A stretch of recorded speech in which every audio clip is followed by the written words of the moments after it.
No final da década de 1980, surgiram os primeiros eventos de música eletrônica que duravam a noite inteira, as famosas raves. Esse fenômeno parece ter se iniciado na ilha espanhola de Ibiza, de onde se espalhou principalmente para o resto da Europa e para os Estados Unidos. E desde as primeiras versões dessa festa, um elemento estava sempre presente: o êxtase. Isso porque essa droga trazia efeitos eufóricos, aumentava a energia para dançar a noite toda, tornava os usuários mais sociáveis. E enquanto a popularidade das raves foi crescendo, a do êxtase também foi crescendo. E essa onda se uniu à tendência do consumo de êxtase por jovens, por universitários lá nos Estados Unidos. E toda essa difusão cresceu ao ponto de hoje ser uma das drogas ilegais mais consumidas no mundo todo. Mas o que será que existe de tão especial no êxtase para ele ser tão popular em contextos de eventos musicais? De que forma o êxtase altera nosso cérebro? E mais importante ainda, quem consome essa droga deve se preocupar com seus efeitos colaterais? É o que a gente vai descobrir no episódio de hoje.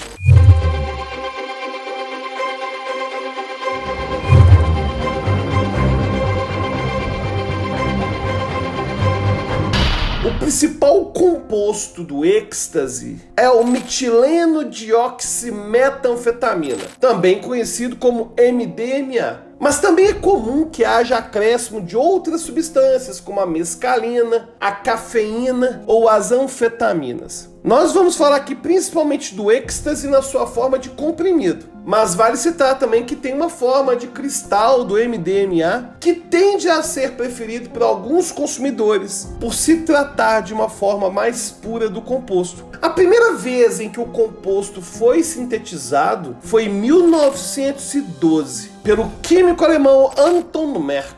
Na época, a empresa em que Merck trabalhava estava em busca de um medicamento capaz de controlar sangramento. E nas décadas seguintes, essa e outras empresas continuaram investigando seus possíveis usos farmacêuticos, até que em 1985, a Administração de Combate às Drogas dos Estados Unidos afirmou que o MDMA se tratava de uma substância ilegal e sem uso medicinal. Mas quando essa decisão foi tomada, o êxtase já tinha atenção da mídia e principalmente dos jovens universitários dos Estados Unidos e da Europa. Isso porque o êxtase traz diversos efeitos para quem o consome, principalmente alguns relacionados à euforia, proximidade social, reações emocionais positivas e sentimento de bem-estar que podem durar de 3 a 8 horas. Contudo, também vamos ter vários efeitos colaterais, como ansiedade, tremores, náusea, aumento da temperatura corporal, além da inibição da fome, da sede e do sono. E esses impactos negativos podem ter consequências danosas, principalmente quando os consumidores se engajam em horas ou mesmo dias de festas, porque existe a possibilidade deles terem exaustão e desidratação. E em casos de abuso, é possível ocorrer overdose por MDMA, que pode causar até mesmo insuficiência cardíaca. Essas reações podem trazer quadros ainda mais preocupantes se o êxtase, por exemplo, for consumido junto com outras drogas, como nicotina, álcool e cocaína. E para a gente entender melhor a ação do êxtase, assim como seus efeitos colaterais, temos que olhar como que ele age no cérebro. E como já falamos em outros episódios, para os neurônios se comunicarem no nosso cérebro, eles precisam dos chamados neurotransmissores, que são substâncias químicas liberadas por eles que permitem disparar ou inibir o neurônio seguinte. Para explicar melhor, vamos voltar àquela metáfora do episódio 19. Imagina que o neurônio é um celular que se comunica com outro celular por meio de mensagens. A interpretação da pessoa que vai receber a mensagem vai depender do conteúdo, vai depender da quantidade de mensagens enviadas. E de fato é assim que acontece. A forma como o neurônio vai ser estimulado depende de qual que é o conteúdo enviado pelo outro neurônio. Sendo que nesse caso aqui, o conteúdo que pode variar é o neurotransmissor neurotransmissor. E também é verdade que quanto maior a liberação de um neurotransmissor, maior tende a ser os efeitos dele no neurônio que o recebe. Assim como a tendência, por exemplo, de que um amigo que te pediu um favor vai começar a te pedir mais favor porque você atendeu aquele favor. E no caso do êxtase, ele estimula maior liberação de 3 neurotransmissores: a norepinefrina, a dopamina e a serotonina. E ao mesmo tempo que o êxtase faz liberar mais desses neurotransmissores, ele também vai impedir um processo natural para reequilibrar o nível dos neurotransmissores no cérebro, que a gente chama de recaptação. Isso vai acontecer quando o neurônio que envia o neurotransmissor recolhe de volta uma quantidade para ser liberada em outro momento. Isso impede que nos casos em que há neurotransmissores excedentes entre um neurônio e outro, eles fiquem ativando o neurônio que está recebendo a mensagem mais do que necessário. Quando o MDMA impede a recaptação, ele inibe o recolhimento do excesso desses neurônios, o que faz com que eles fiquem mais presentes. E, por consequência, o neurônio seguinte continue a ser ativado. O neurotransmissor principal que o êxtase estimula é a serotonina, que está associada ao humor, ao sono, à temperatura corporal, ao apetite, dentre outras funções. E certamente a maneira como o êxtase muda a concentração dela está relacionada aos efeitos que a gente comentou antes. Mas apesar da ação da serotonina ser muito extensa, ela não afeta o cérebro como um todo. As principais regiões que são estimuladas quando o êxtase aumenta a concentração de serotonina no cérebro são aquelas com os receptores 5-HT. Inclusive, já falamos de alguns deles nos episódios sobre cogumelos mágicos e no episódio sobre LSD. No caso do MDMA, os principais receptores afetados vão ser os 5-HT1A e os 5-HT1B, que estão relacionados à melhora do humor, redução do sentimento de medo, aumento da autoconfiança. E agora vamos deixar um pouco de falar dos neurônios para falar um pouco sobre o que acontece nas regiões cerebrais. Mas desde já é bom deixar claro que as alterações que a gente vai comentar aqui nesse vídeo estão apenas associadas ao consumo do êxtase, ou seja, não vão ser causadas necessariamente pelo MDMA. E ainda que elas estejam associadas ao consumo de êxtase, a presença delas pode ser explicada por outros fatores, como privação de sono, de líquido, uso de outras drogas, que vão ser hábitos comuns nos usuários de êxtase. E além disso, a gente não pode excluir a possibilidade de essas alterações já estarem presentes antes da pessoa consumir êxtase. E até mesmo de essas mudanças terem predisposto alguém a usar o êxtase, ao invés de o êxtase terem causado. Essa questão de causalidade, correlação, o que causa, o que é produto, é um dos elementos mais complicados da ciência. Principalmente quando a gente fala de corpo humano. Então é importante a gente fazer esses esclarecimentos. Mas enfim, vamos falar dos estudos. Alguns estudos que investigaram habilidades cognitivas observaram diferenças na memória de trabalho e na memória verbal de usuários de êxtase quando comparados com não usuários. Mas novamente vou reiterar que esses resultados ainda são bem iniciais e mais pesquisas precisam ser feitas para saber exatamente a causa dessas alterações. E de fato a gente já tem algumas evidências de estudos com modelo animal que sugerem que o êxtase pode ser neurotóxico e que, por consequência, possa gerar efeitos no desempenho cognitivo. Mas ainda não está claro se esses achados podem ser extrapolados para seres humanos.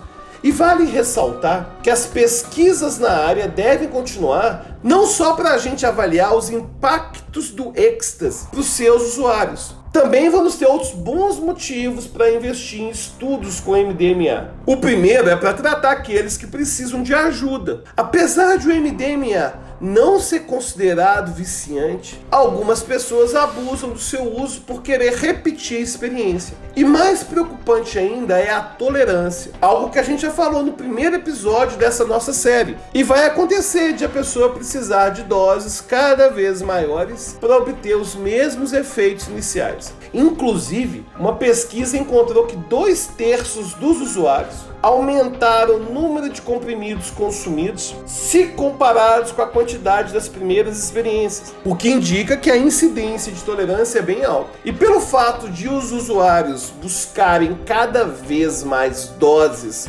o consumo pode trazer prejuízos tanto de forma direta quanto de forma indireta.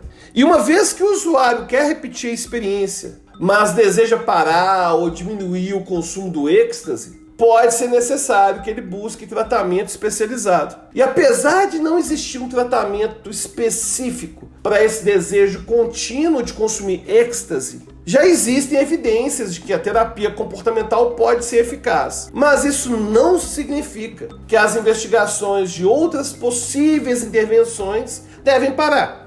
E o segundo motivo pelo qual é tão importante estudar sobre o MDMA é a possibilidade de ele ser usado para tratamento de algumas condições, como o transtorno do estresse pós-traumático e até mesmo a ansiedade social para pacientes autistas. Mas isso não quer dizer que as pessoas com essa ou com outras condições devam sair por aí tomando êxtase indiscriminadamente. Lembra, a pessoa pode até mesmo ter uma parada cardíaca, pode ter overdose. O ponto é que a investigação em laboratório é muito diferente do que acontece quando as pessoas compram esses comprimidos ilícitos para recreação. Em condição experimental, são selecionadas pessoas específicas que vão receber a substância pura, doses calculadas, o que não vai acontecer fora do ambiente experimental. E além disso, existe um acompanhamento contínuo dos pesquisadores para observar os efeitos fisiológicos, assim como possíveis efeitos colaterais para aqueles que estão participando dos experimentos. Então nós percebemos que, apesar de muito difundido, ainda existe muito mistério sobre os efeitos a longo prazo do MDMA. E por isso é necessário cautela da parte de qualquer um que deseja pesquisá-la ou até mesmo experimentá-la. E já falamos aqui de outras substâncias que foram investigadas inicialmente por causa de possíveis efeitos farmacológicos, mas que passaram a ser consumidas de forma recreativa. E foi exatamente isso que aconteceu com o MDMA. Mas é curioso pensar que depois de quase um século da primeira vez que ele foi sintetizado e depois da proibição devido aos seus efeitos psicoativos, depois de afirmarem que não existia potencial medicinal, a substância volte aos laboratórios para voltar a ser investigado por esse potencial medicinal que realmente parece existir. Quando o assunto é a complexação de psicoativos no nosso cérebro, sem dúvida temos material suficiente para investigar por muito mais tempo. E aí, já conhecia os problemas do êxtase? Deixa aí seu comentário e eu tenho uma novidade para você. Pera aí, não fecha o vídeo ainda não. Pera aí, para. Pera aí que eu tenho que contar um negócio. Muita gente está me perguntando sobre o documentário Dilema das Redes, lá do Netflix.